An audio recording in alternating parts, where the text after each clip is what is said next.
Au début des années 1900, le modèle atomique de Rutherford-Bohr est le plus utilisé au sein de la communauté scientifique. Toutefois, il comporte quelques limites.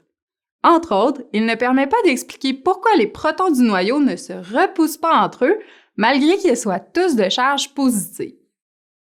En 1932, le physicien anglais James Chadwick répond à la question en découvrant une nouvelle particule située dans le noyau, le neutron. Cette particule est neutre. Les neutrons peuvent se lier aux protons et diminuer l'effet de leur répulsion. Grâce à eux, le noyau est stable. Le modèle atomique de Rutherford-Bohr cède alors sa place à un nouveau modèle, le modèle atomique simplifié. La différence entre la représentation du modèle atomique simplifié et celle du modèle de Rutherford-Bohr est l'ajout de neutrons dans le noyau. Faisons un exemple de représentation avec le chlore. Il faut d'abord repérer l'élément dans le tableau périodique. Le numéro atomique de l'élément correspond à son nombre de protons. Le chlore a 17 protons. On dessine un cercle pour représenter le noyau de l'atome dans lequel on inscrit 17P+. On détermine ensuite le nombre de neutrons. La masse atomique de l'atome correspond essentiellement au nombre de protons et de neutrons, qui sont les particules les plus massives de l'atome. Pour trouver le nombre de neutrons, il suffit de prendre la masse atomique et d'en soustraire le numéro atomique correspondant au nombre de protons. La masse atomique du chlore est 35.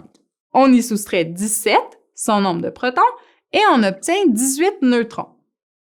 On les dessine dans le noyau en écrivant 18N0. On représente ensuite les électrons. Dans un atome neutre, le nombre d'électrons est égal au nombre de protons. Le chlore a donc 17 électrons. Pour distribuer les électrons, on commence par remplir les couches électroniques les plus près du noyau. La première couche contient un maximum de 2 électrons. On les dessine de chaque côté du noyau. Il reste maintenant 15 électrons à distribuer. Comme la deuxième couche contient un maximum de 8 électrons, on en dessine 8 sur cette couche. Il reste 7 électrons à placer.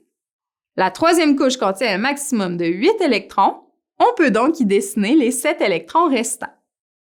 La configuration électronique du chlore est maintenant complète. On aurait aussi pu distribuer les électrons en se basant sur la période et la famille de l'élément. La période indique le nombre de couches électroniques et la famille indique le nombre d'électrons de valence. Le chlore est dans la troisième période, il a donc 3 couches électroniques. Il est aussi dans la 7e famille, il a donc 7 électrons de valence qu'on dessine sur sa dernière couche.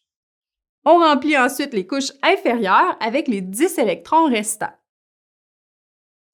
Le modèle atomique simplifié peut aussi être représenté de façon abrégée. Il s'agit de dessiner le noyau avec le nombre de protons et de neutrons et de dessiner des arcs de cercle à droite du noyau pour représenter les couches électroniques.